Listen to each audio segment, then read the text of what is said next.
But this is an interesting month, and it's no surprise we're seeing volatility right now. It's no surprise that we're seeing downside.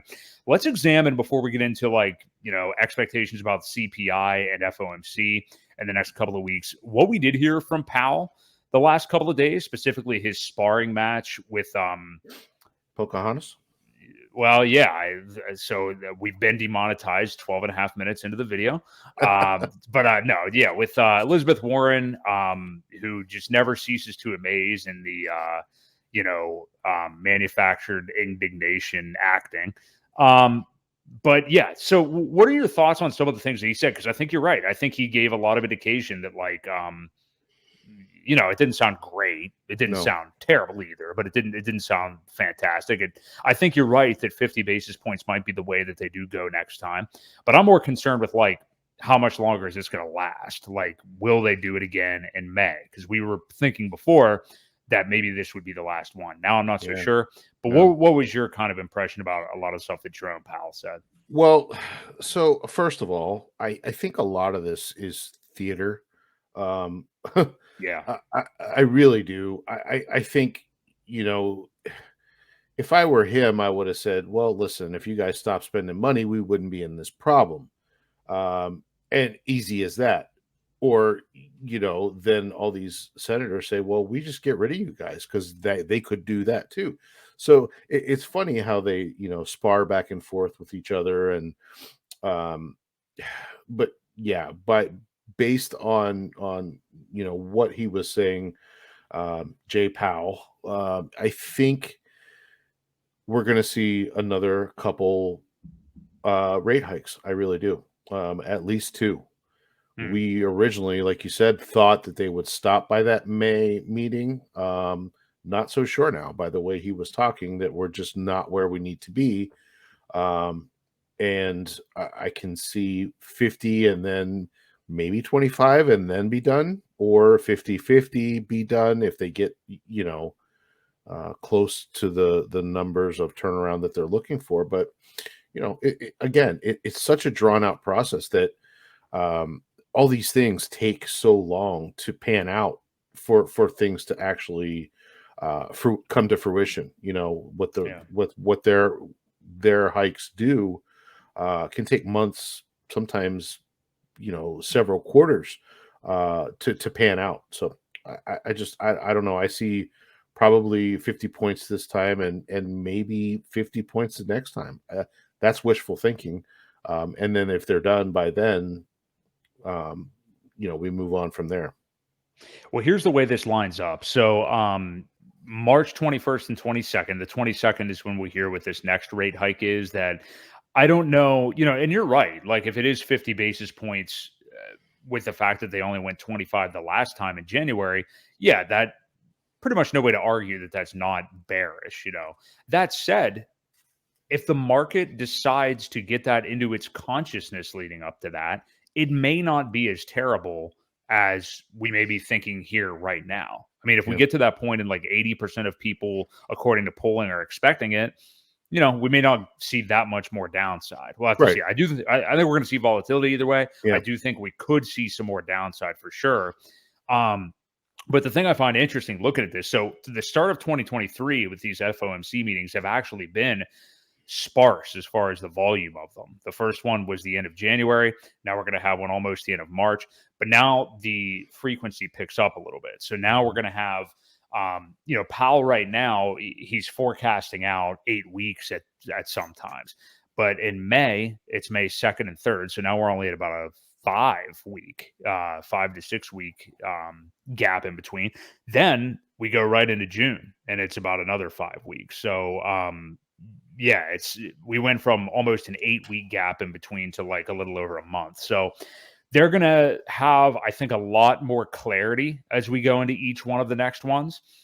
That's why it's been kind of hard to say when we were forecasting what would happen in March back in January, what the hell was going to happen, because it was still so far away. So now that we're this close, I agree with you. I do think 50 is probably what we're going to see, but May is still too far off, I think. So it's hard to say. But yeah, sitting here right now, I think I could probably see one more of just about 25 then, and then they're done.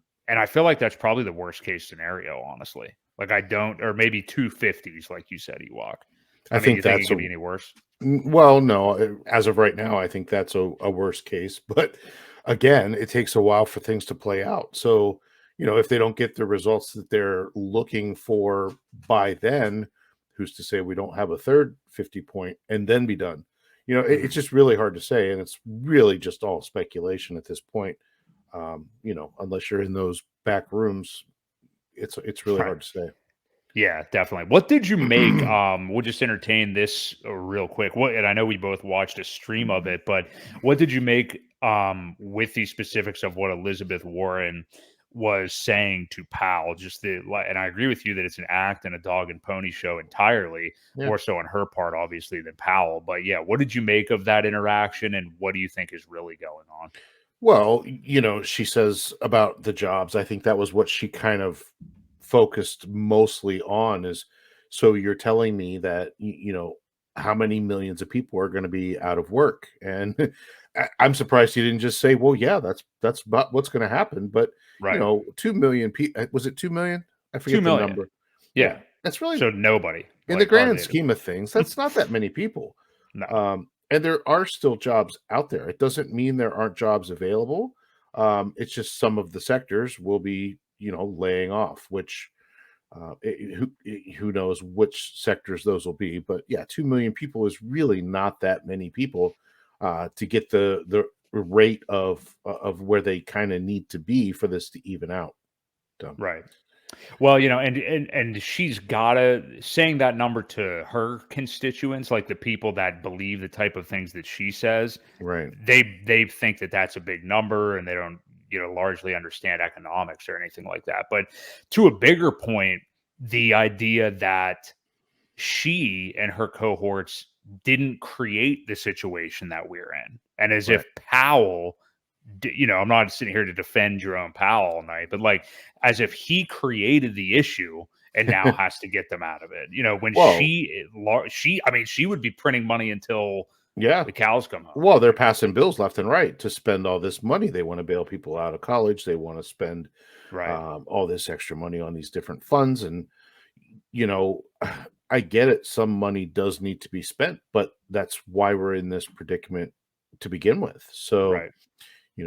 there was another comment made today where he said, and maybe this was from yesterday and I just didn't catch it, but that the CBDCs would be introduced probably within a year because he Hmm. mentioned something about having digital payments, instant digital payments within a year. So that's something else we need to, really keep an eye on too.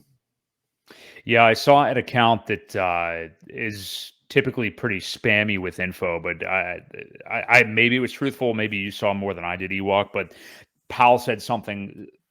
It was asked like, what it would do to the crypto market, and said something about sending it to zero or Right. something. I don't know if this was a made up tweet or not, but yeah, I it just was kind of laughable to me. I mean, like Not the not way. gonna happen. No, I mean, the way that those are going to be set up, and like for example, I think one of the ones that's being created and used in China right now, or the way they're looking at it, I saw it again. It's always a tweet that I see, and I don't bookmark, and I lost my camera for a minute again. I'll get it in a second here. Basically with their CDBC, it was going to be that the money expired after a certain amount of time. Like if you didn't access it and use it, I'm sure for X, Y, or Z, it would expire and you wouldn't have it anymore, which is kind of not great. So, yeah, I I, don't I think was that kind of happens in thinking that crypto. was more of like a social, uh, basically like a welfare program almost, where if they give it Maybe. to you, you can't save it. They want you to use it. I think I could be Maybe. wrong with that, but I think it was more of like a assistance type program where if they do give you money that you need to spend it or you're not deserving of it if you're saving it. If you're able to save the money and you don't need it, then you stop getting it kind of thing. Yeah. Yeah. That makes sense. Yeah. So we'll see how it goes. either way, this is going to continue to be a volatile month because of these changes. So keep your eyes peeled. As far as the CPI, I really don't know what to expect. I mean, I think we'll probably see inflation continue to come down slightly. Will it be the exact decimal point that everybody wants to see? I don't know. Last time it missed the mark, but just barely. Didn't really seem to affect the market that much. I mean, we still had pretty bullish action compared to how things had been anyway. So we'll see where that number comes in.